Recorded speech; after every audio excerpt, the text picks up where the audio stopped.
Welcome to BRK news. Liver health బాగాలేదని మనకు ఎలా తెలుస్తుంది? లివర్ చెడిపోతే ఎలాంటి లక్షణాలు కనిపిస్తాయి? సో లివర్ని శుభ్రపరచుకోవడం ఎలాగా? సో దీని గురించిన పూర్తి వివరాలు తెలుసుకుందాం. ఈరోజు మనతో పాటు ఉన్నారు ప్రముఖ liver specialist and liver transplant specialist doctor Kavya Dendukuri గారు. డాక్టర్ గారు నమస్తే. నమస్తే అండి. జనరల్గా మేము ఏం చెప్తామంటే టిప్స్లో లివర్ శుభ్రం చేసుకోండి, డీటాక్స్ చేసుకోండి ఇలా చెప్తూ ఉంటాం. అవును అవును, చాలా వింటున్నాను నేను ఈ మధ్య రీల్స్. అసలు అవి లేదండి, ఏవి పనిచేయవు. ఒకటి మంచి డీటాక్స్ లివర్ కంటే ఏంటంటే మనం డీటెయిల్ గా తర్వాత మాట్లాడుకోవచ్చు, ఫాస్టింగ్. సో ఇంటర్మిటెంట్ ఫాస్టింగ్ మీరు వినే ఉంటారు. సో లివర్కి మంచి అంటే లివర్ చేసే పని నుంచి లివర్కి కొంచెం రెస్ట్ ఇవ్వటం అనమాట. సో మీరు ఫాస్టింగ్ స్టేజ్లో ఉన్నారనుకోండి, దానంతది అదే యాక్చువల్లీ లివర్ ఫంక్షనే డీటాక్సిఫికేషన్. మనం కొత్తగా బయట నుంచి ఏం చేయక్కర్ల దాని గురించి. One of the major functions లివర్ది ఏదైతే చెడు ఉందో, అంటే ఏదైతే బాడీకి అవసరం లేదో దానంతట అదే డీటాక్సిఫై చేసి బయటికి పంపించేస్తుంది. మనం బయట నుంచి ఏం కొత్తగా ఇచ్చి చేయమని చెప్పక్కర్లేదు. అసలు లివర్ హెల్త్ అనేది ఎందుకు పాడవుతుంది? లివర్ ఎందుకు చెడిపోతుంది?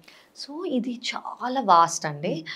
ఇది ఆల్కహాల్ అని మనం చాలా మంది మోస్ట్ కామన్ గా వింటాము. ఒకటి ఆల్కహాల్ అనేది, ఇంకోటి నాన్ ఆల్కహాలిక్ రీజన్స్ కూడా చాలా ఉన్నాయి. మనకి ఇంకోటి తెలియాల్సింది ఏంటంటే, నాన్ ఆల్కహాలిక్ అని అన్నాం కదా, అంటే ఏంటి? ఫస్ట్ మనకి చిన్నపిల్లల్లో కూడా వస్తుంది. అంటే ఏంటి? వాళ్ళు ఆల్కహాల్ తీసుకోరు కదా. పుట్టిన బేబీస్లో కూడా లివర్ ప్రాబ్లం ఉండొచ్చు.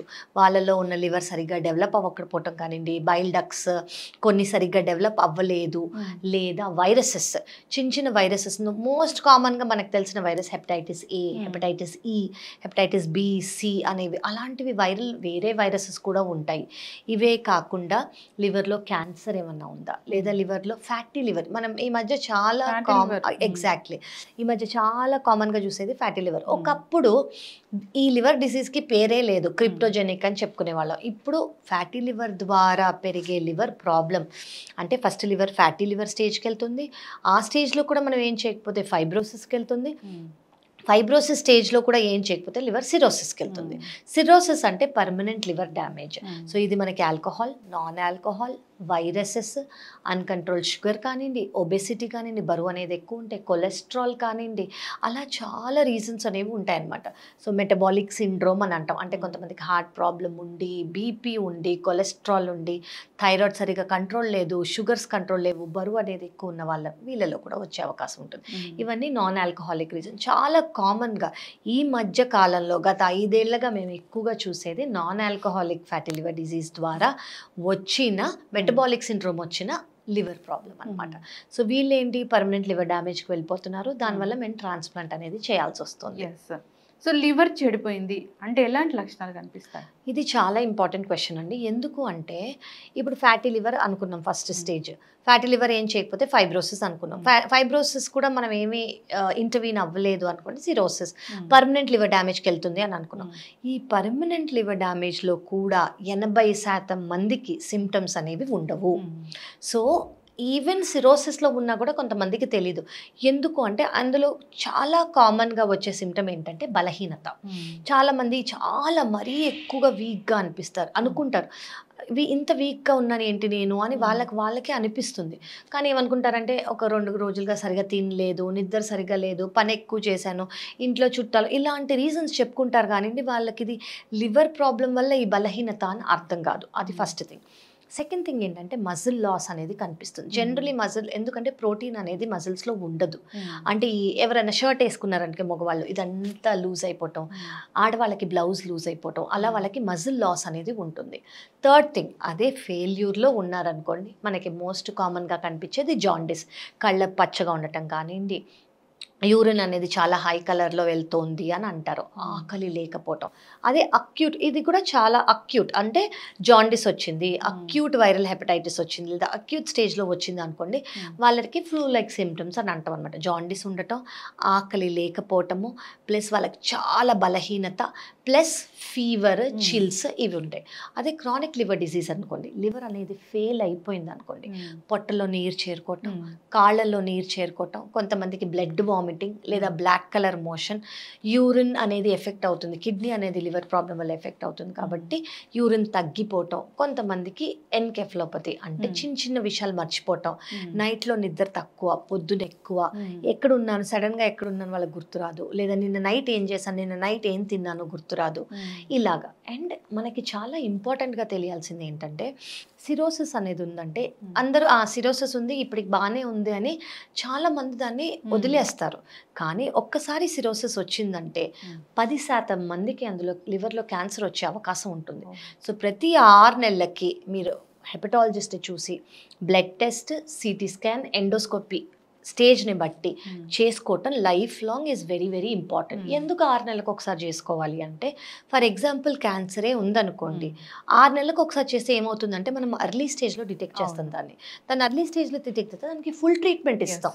అదే ఈ రోజు సిరోసిస్ డిటెక్ట్ అయింది, వాళ్ళు 3 ఏళ్ల తర్వాత వచ్చారనుకోండి, మధ్యలో ఎప్పుడైనా ట్యూమర్ వచ్చింది అనుకోండి, అది లివర్లోనే ఉంటే మనకు 100% ట్రీట్మెంట్ లివర్ ట్రాన్స్ప్లాంటో లేదా ఆ భాగమో తీసేసి మనం సర్జరీ చేయొచ్చు.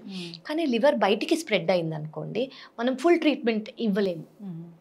సో బేసికలీ సిమ్టమ్స్ ఏంటంటే 80% మందికి ఉండదు, కానీ కొంతమందికి బలహీనత, వెయిట్ లాస్, ఆకలి లేకపోవటం, జాండిస్, మరి ఫెయిల్యూర్ అయితే ఆ సిమ్టమ్స్ అనేవి ఉంటాయి. అసలు అంటే ఇప్పుడు ఒక ఏజ్ దాటింది, వాళ్ళు మీరు చెప్పిన ఆ 3 టెస్టులు చేయించుకోవాలంటే ఏ ఏజ్ దాటాక చేయించుకోవాలి? నేను ఏమంటానంటే వితౌట్ ఏజ్ అండి, ఎందుకంటే ఇప్పుడు మనకి ఫ్యాటీ లివర్ అనేది ఈ ఏజ్కే రావట్లేదు, మన లైఫ్ స్టైల్ ప్రాబ్లం అయిపోయింది. అది ఇంట్లో కూర్చుని వర్క్ ఫ్రమ్ హోమ్ కానివ్వండి, డైట్ అనేది చాలా ఈజీగా 1 క్లిక్లో దొరుకుతుంది కావచ్చు, మన లైఫ్ స్టైల్ అది ఆల్కహాల్ కానివ్వండి, పబ్బింగ్ కల్చర్ కానివ్వండి, నైట్ లైఫ్ కానివ్వండి, ఇవన్నీ చాలా ఎక్కువ అయిపోయాయి. సో ఈ ఏజ్ వాళ్ళే నేను అనట్లేదు, 1 ఇయర్కి ఒకసారి just normal liver function test, viral panel, ఒకసారి వైరల్ ప్యానెల్ చేశారు అది నెగిటివ్ వచ్చిందంటే మళ్ళీ చేయక్కర్లా, లివర్ ఫంక్షన్ టెస్ట్, అల్ట్రాసౌండ్ చేస్తే సరిపోతుంది. బేసిక్గా లివర్ ఎలా ఉందని మనకు అర్థమైపోతుంది ఈ పారామీటర్స్లో. మేమేం చేస్తామంటే ఫైబ్రో స్కాన్ అని కూడా చేస్తాం. ఫైబ్రో స్కాన్ అనేది ఏంటంటే, ఇప్పుడు ఫ్యాటీ లివర్ ఉందనుకోండి, మనకైతే అల్ట్రాసౌండ్లో తెలుస్తుంది, కానీ ఎంత ఫ్యాటీ లివర్ ఉంది, ఒక రేంజ్ కన్నా ఎక్కువ ఉందా, దీనికి ట్రీట్మెంట్ ఇవ్వాలా లేదా వదిలేయచ్చా, డైట్ మోడిఫై చేస్తే సరిపోతుందా అనేది మనకి ఫైబ్రో స్కాన్లో తెలుస్తుంది. ఫైబ్రో స్కాన్ కూడా ఒక అల్ట్రాసౌండ్ ప్రొసీజరే, అది కూడా మనం స్కాన్ చేసినట్టే, నొప్పి అనేది ఏమీ ఉండదు. వితిన్ 4 to 5 minutes మనకి రిజల్ట్ వచ్చేస్తుంది. దాన్ని బట్టి మేము ట్రీట్మెంట్ ఇస్తాం. అది 3 నెలలు అవసరమా ట్రీట్మెంట్, 6 నెలలు అవసరమా. దీని అడ్వాంటేజ్ ఏంటంటే ఫ్యాటీ లివర్ అనేది ఇప్పుడున్న మెడికేషన్స్ ద్వారా కంప్లీట్గా మనం రివర్స్ చేయొచ్చు. ముందు మేము అలా రివర్స్ చేయడానికి కానీ ఓన్లీ లైఫ్ స్టైల్, ఆకలిలో వాకింగ్ చేయండి, బరువు తగ్గండి, షుగర్ కంట్రోల్ పెట్టుకోండి, కొలెస్ట్రాల్ కంట్రోల్ పెట్టుకోండి అని చెప్పేవాళ్ళం. ఇప్పుడు ఏంటంటే ఉన్న మెడికేషన్స్ ద్వారా అఫ్కోర్స్ అండర్లైన్ దేనివల్ల అయితే ఫ్యాటీ లివర్ వచ్చిందో అది ఆపుతూ, అది కంట్రోల్ చేస్తూ ఈ మెడికేషన్స్ తీసుకోవాలి. 100% లివర్ అనేది నార్మల్ అవుతుంది. ఓకే, మరి మీరు లివర్ ట్రాన్స్ప్లాంట్ స్పెషలిస్ట్ అయితే, ట్రాన్స్ప్లాంట్ అయిన వాళ్ళందరికీ కూడా అంటే అందరూ కూడా నార్మల్ లైఫ్ లీడ్ చేస్తారా? అన్నీ కూడా సక్సెస్ అవుతాయా? 100% అండి. అసలు మనం ఇంత మేజర్ సర్జరీ చేసేదే వాళ్ళకు ఒక సెకండ్ లైఫ్ ఇవ్వడానికి. ఓకే, ఇప్పుడు అందరికీ సక్సెస్ అవుతుందా అంటే, మనం ఎవరికి చేస్తున్నామో, ఏ కారణం వల్ల చేస్తున్నామో, ఏ ఏజ్లో చేస్తున్నామో, ఇది చాలా ముఖ్యమైనది. సో మేము ప్రతి వాళ్ళకి ప్రీ లివర్ ట్రాన్స్ప్లాంట్ ఇవాల్యుయేషన్ అని ఒకటి చేస్తాం. అంటే ఏంటంటే, మీకు ఈ ప్రాబ్లం ఉంది, సో మీరు లివర్ ట్రాన్స్ప్లాంటేషన్కి ఫిట్టా కాదా అని మేము ఒక చేసే టెస్ట్. అందులో heart doctors, lung doctor, anaesthesia doctors, మేము అందరం కలిసి చూసి ఓకే ఈ పేషెంట్ ఫిట్ అని మాకు తెలుస్తుంది. అదే ఈ ఇవాల్యుయేషన్లో మాకు ఫిట్నెస్ లేదు, ఇందులో ప్రాబ్లం ఉంది, అందులో ప్రాబ్లం ఉంటే వాటిని కరెక్ట్ చేసి ట్రాన్స్ప్లాంట్ చేస్తాం. లేదు ఈ ప్రాబ్లం ఎక్కువ ఉంది, రిస్క్ అనేది చాలా ఎక్కువ ఉంది అంటే దాన్ని బట్టి మేము చెప్తాం అనమాట, మీకు ఇంత రిస్క్ ఉంది, మీరు లివర్ ట్రాన్స్ప్లాంట్ చేసుకుంటే రిస్క్ ఇంత, చేసుకోకపోతే రిస్క్ ఇంత అనేది కూడా మేము చెప్తాం.